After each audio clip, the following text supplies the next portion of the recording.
again, this is sort of her taking ownership of the story, the idea of hope. And he would never give up, and the lady would never stop waiting. She would always hope. James has hope undying. And you see this through the endings as well. And I had just thought of this. I was sort of taking a break between these recordings. The idea of waiting, is Mary waiting for him? Because her light to him is the radio. And to a lesser extent, the letter that he did or didn't receive, depending on how real you think it is. The radio that occasionally crackles and he hears her voice, and it's like, okay, this is a confirmation that she is here somewhere. And you will hear the radio act up a couple more times later in the game, kind of saying, no, I am here, James.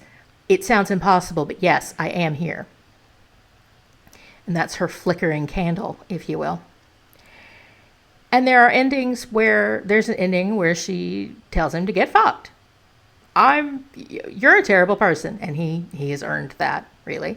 There's an ending where it turns out that she didn't stop loving him despite everything he's done. There's an ending where he has to realize that she was never really there at all. He came to Silent Hill and she was never there, and she's not there with him at that moment either. There's an ending where she is there and she says, I'll always be waiting for you. So the Lady of the Light story is sort of the story of James and Mary and how devoted they are or aren't to each other. And I do think it's important that Maria, the first time we really hear it told, Maria is trying to take ownership of it. And bless her heart, I understand it, because we have this DLC from the original game, Born from a Wish, where she was basically manifested this morning, quote, for him.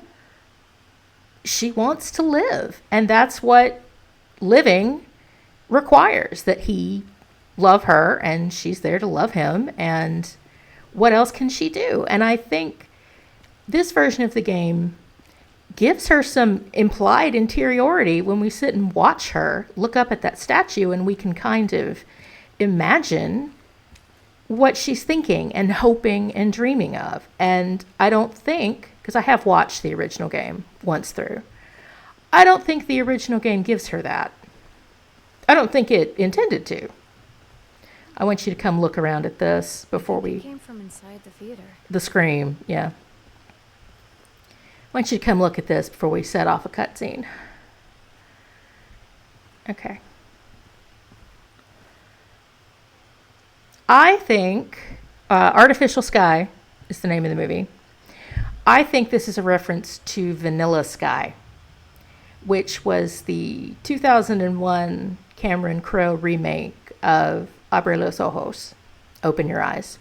It was the one with Tom Cruise and Penelope Cruz.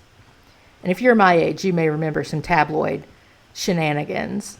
Around that time, I think Tom Cruise was trying to find his next wife.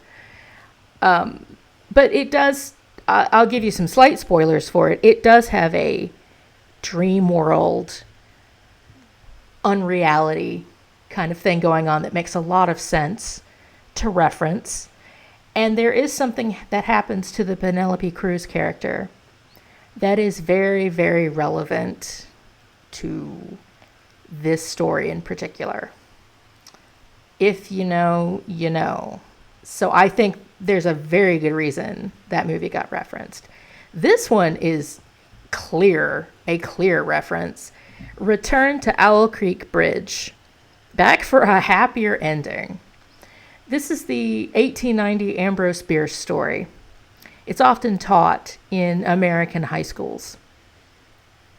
It was also featured, it was a French short film that the Twilight Zone in the 60s got the rights to show as one of its final episodes, which is where I saw it. I have not been able to find it online. I would love to link to it. I would love to embed it, but I have not been able to find it to watch online. It's almost entirely wordless. And it is actually set during the Civil War. I believe it's set in Alabama, which is where I am, which is kind of wild to me. And it's about a Confederate soldier who escapes a hanging. Or does he? And it's one of the great major examples of the life lived in an instant, theater of the dying mind concept.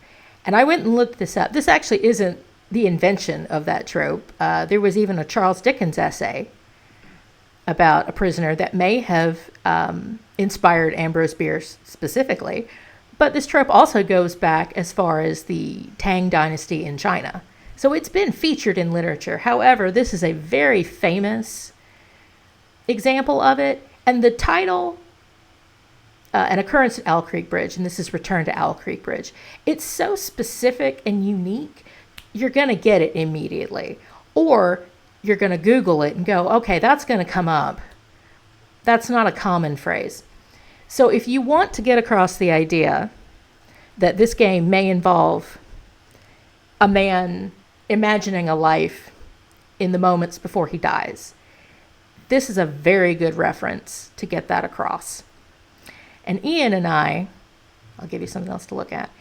Ian and I have discussed, I think he agrees with me. There's 6 serious endings, 2 joke endings. I think the 6 endings work best as a collective. They are all the ending. And whichever order you put them in, this is a cycle of James learning, or he's doing better, he's doing worse. He goes, 1 step forward, 2 steps back.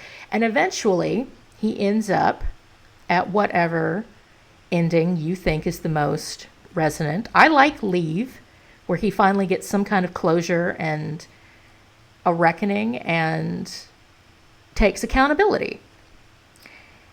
I don't know if I want to give this away, but there's an ending that Ian is shooting for. If you put that after Leave, implies that this cycle will never, ever end. And it kind of makes me want to just lie down on the floor and cry, which is a good sign. I think maybe that is the best one. The one where Mary says, I'll always be waiting for you. We'll talk about that in more depth when we get more towards the end of the game. But these are all endings that support each other in my mind. And so and I think Ian and I have settled on In Water, which is the ending I'm going for because I haven't ever gotten it before. That's the ending where James looks around and says, he's in his car, and he says, you weren't ever really here at all, were you? And he has to accept that he's here, he's alone, that, spoiler, I won't talk about, the picture goes black. You hear him drive his car into the lake.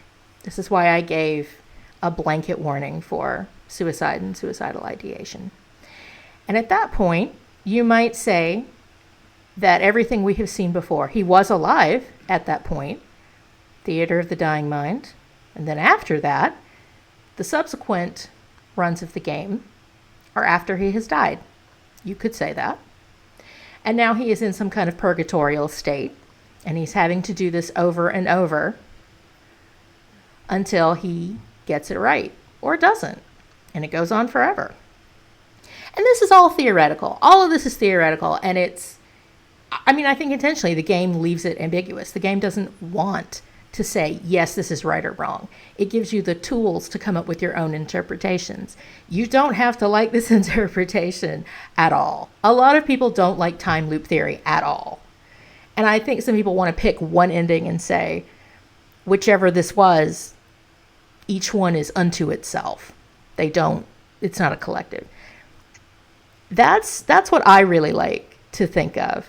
That's how I like to think of it. So that's my personal interpretation, and that's what I'm working off of. But, here's Artificial Sky again. I do try to say as often as possible, this is where I'm working from, but it's not absolute. It could also mean A, B, and C. I do try to do that for y'all.